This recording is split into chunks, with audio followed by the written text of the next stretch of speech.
Welcome, everyone. We are here to discuss Star Trek Prodigy Season 1, Episode 17, entitled Ghost in the Machine. I've seen it, however, if you have not, this will be your final warning for spoilers. Back out now if you're not interested in those.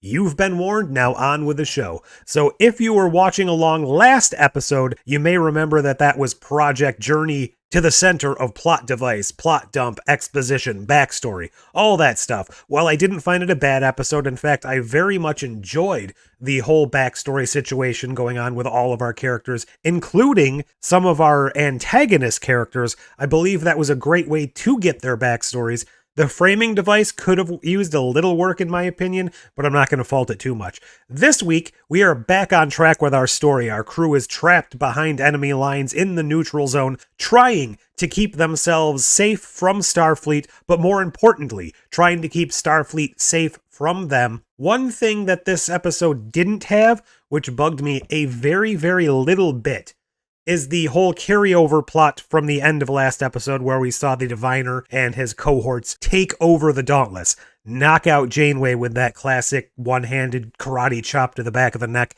She went down for the count. There was no exploration of that storyline in this episode.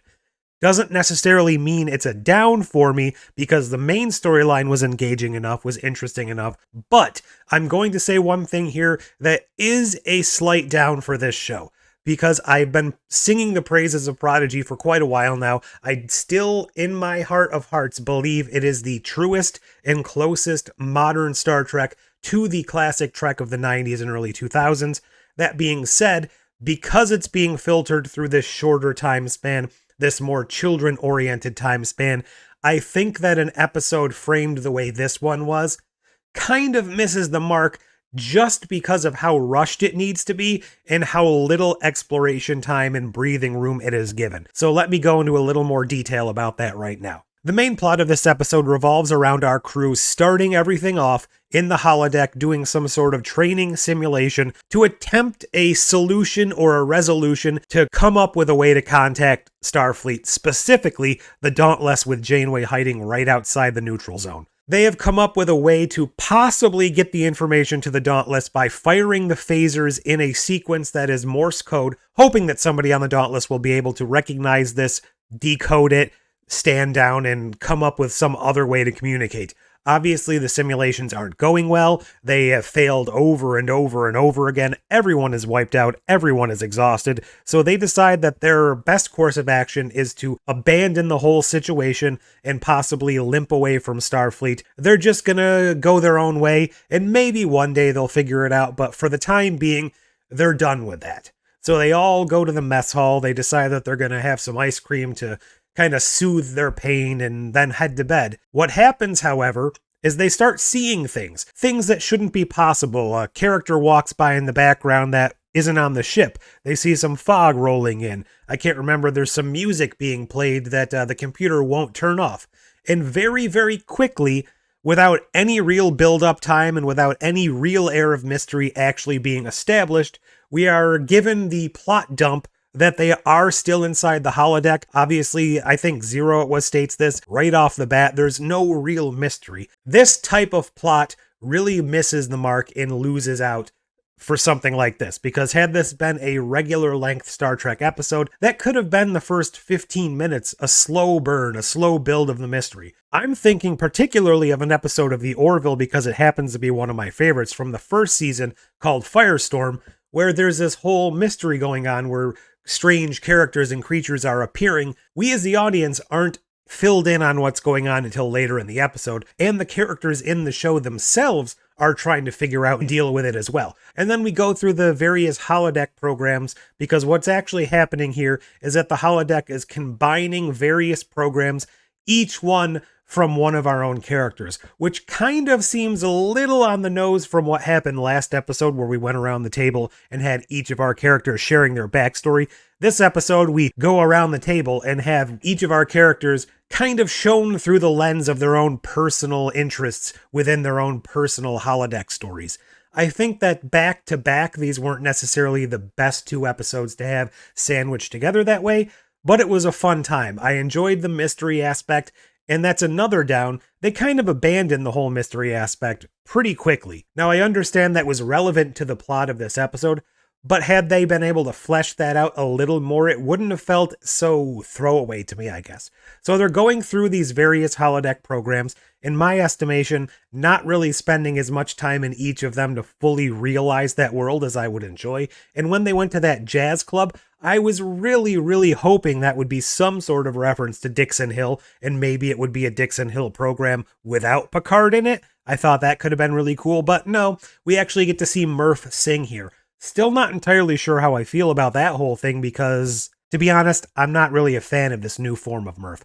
I have a feeling they're going to develop him more into maybe a more active, sentient part of the crew, but I was personally more interested in the character when he was that cute little worm, as I will be with maybe a toddler-esque type of proto-humanoid or whatever he becomes. I don't know where they're going with that. I will reserve judgment until we get to the final destination, but I do not really care for this new form of Murph.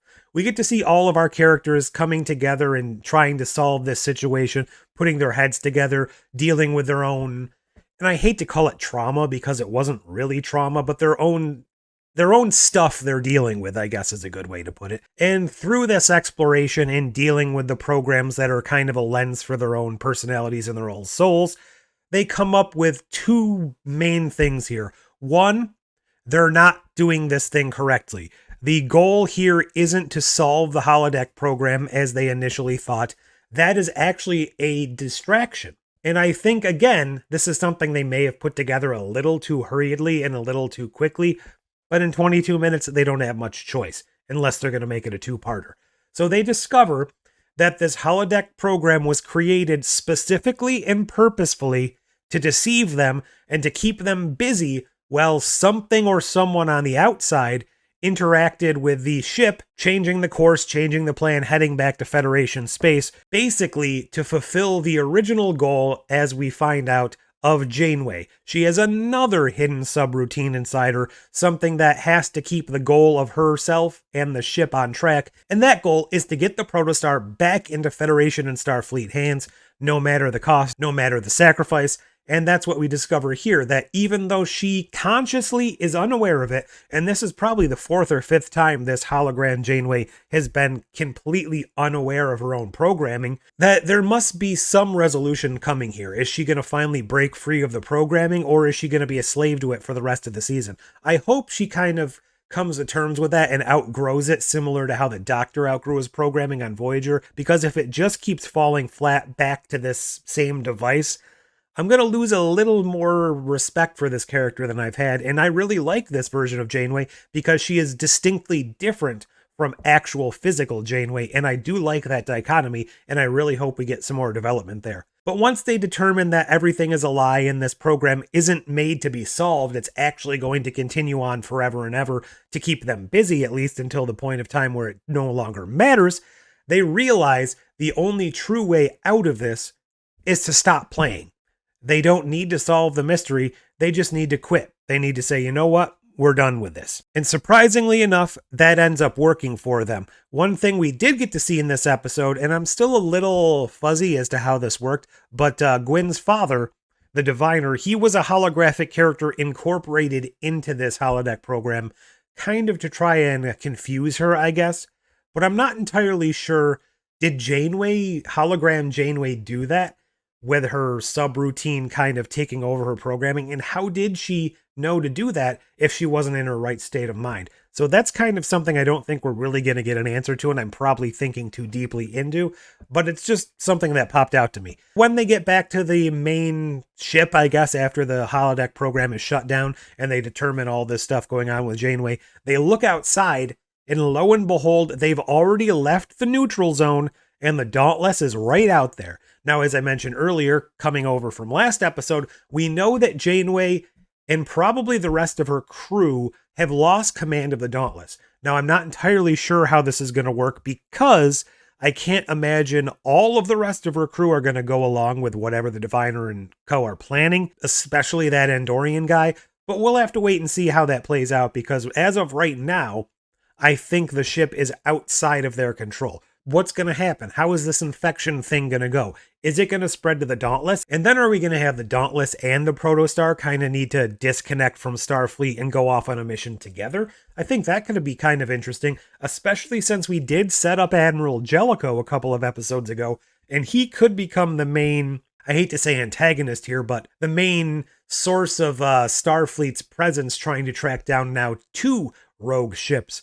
And that could be a nice, interesting thing as well, because we do know that Janeway isn't necessarily the most by-the-book Starfleet officer because of all of her experiences in the Delta Quadrant. I guess what I'm trying to get to here is this was a very fun episode, but because of the way it was filtered through a children's 22-minute show, it was a bit too watered down for what it could have been. It could have been this really fun unfolding mystery across various holodeck programs that we really didn't get to spend enough time within, and we really didn't get to see our characters solve organically. Again, these are all nitpicks. This was a fine episode. It was a very interesting episode.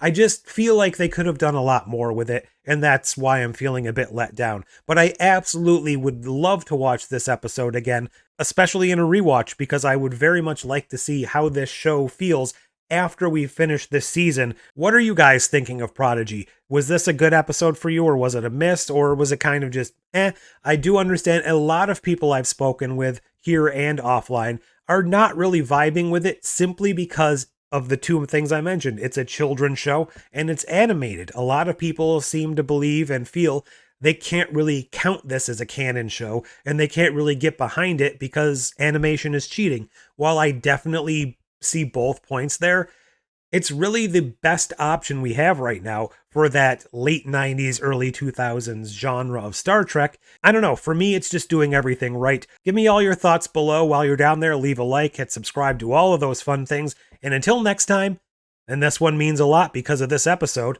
computer, end program?